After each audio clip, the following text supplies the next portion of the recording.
Namumroblema ba kayo sa Epson printer nyo dahil biglang tumigil, nag-blink ang red lights at lumalabas ang service required o wasting pad full na error sa screen?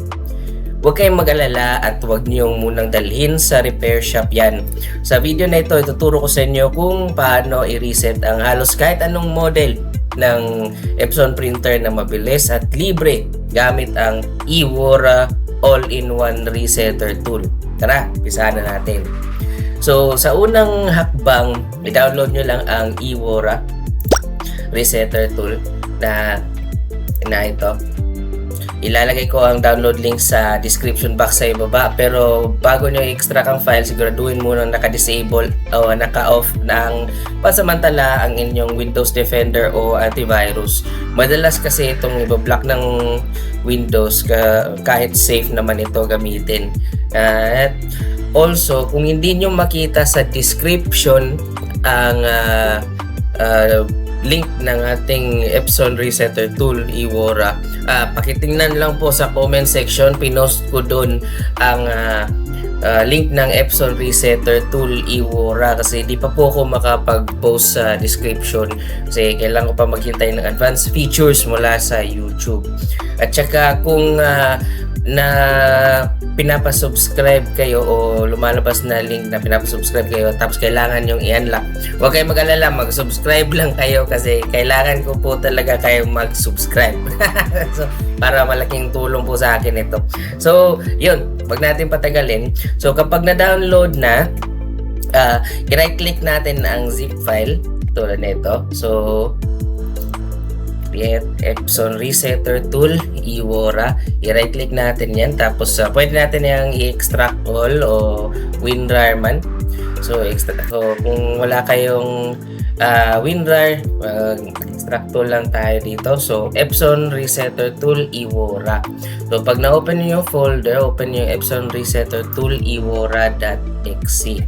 So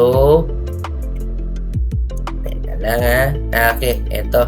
So, dito sa interface ng eWaura, i-click lang natin ng kung ano ang printer na model nyo, yun ang piliin nyo dito.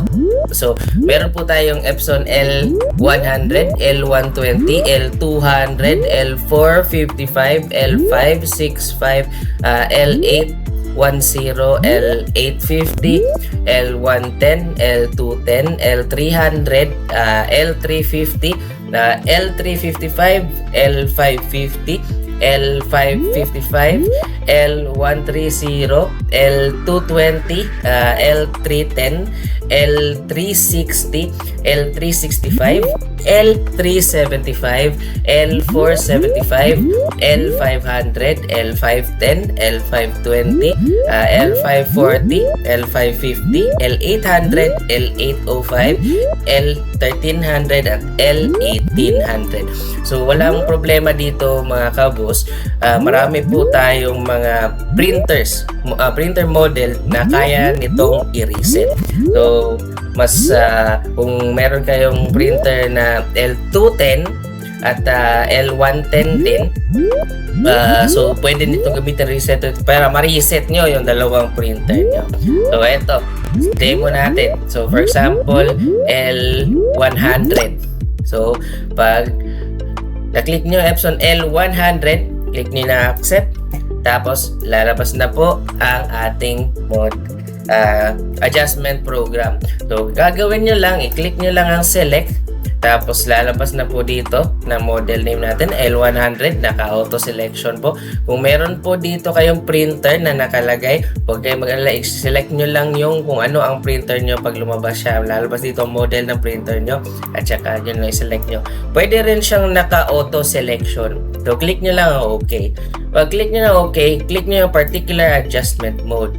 Ngayon, pag click nyo ng particular adjustment mode, click nyo yung waste ink pad counter, tsaka click na ang OK. So yun. So pagkatapos neto, kailangan nyo lang i-check ang lahat ng boxes dyan. Check nyo lang lahat ng boxes dito sa main pad counter, FL box counter, ink tube counter.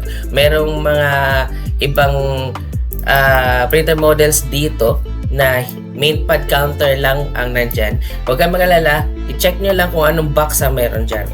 So, click nyo ang initialize. So, hindi pa. Click nyo muna ang check.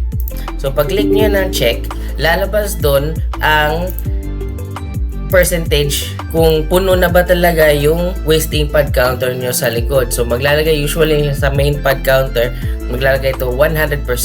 So, pag click nyo ng check at lumabas itong error message na communication error, error code 2000010, huwag kayong mag-alala kasi wala po akong printer na nakakabit ngayon sa computer ko, kaya hindi niya nakikita ang printer. Yan ang communication error kasi hindi niya nakikita ang printer mismo.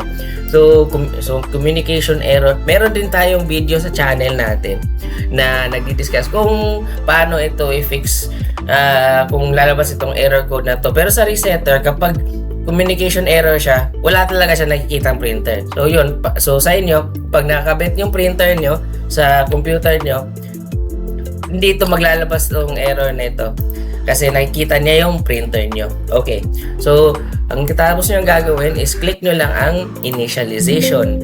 So pagkatapos nyo i-click ang initialization, may lalabas dito na pop-up button na when the OK button is clicked, initialization is done.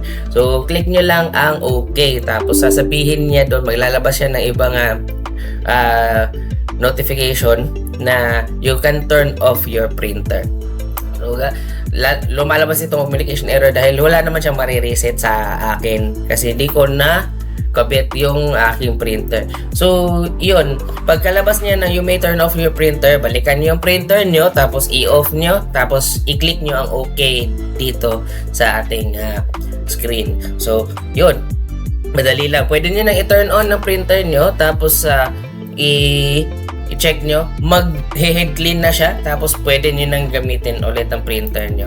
So, yun mga guys, yun lang kadali ang pag-reset natin. So, nakakatipid ka na sa repair, nagawa mo pang ikaw lang sa bahay. Kung nakatulong ang tutorial na ito, please hit the like button, i-share ang video para makatulong sa ibaba, at mag-subscribe na rin kayo sa ating channel para sa mas marami pang tech hacks at tutorials. So, wag lang kayo mag-alala, ilalagay ko sa comment section ang link nito. Pag pinasubscribe kayo, subscribe lang po kayo, tapos i-click nyo lang ang unlock. So, pupunta na siya sa download link niya. So, pwede na siyang i-download. Walang password po ito, so okay lang. Gusto ko po makatulong sa inyo, kaya yun lang. Pwede na siyang i-download. Basta mag-subscribe lang kayo. So, thank you po. Maraming salamat sa panonood at hanggang sa muli.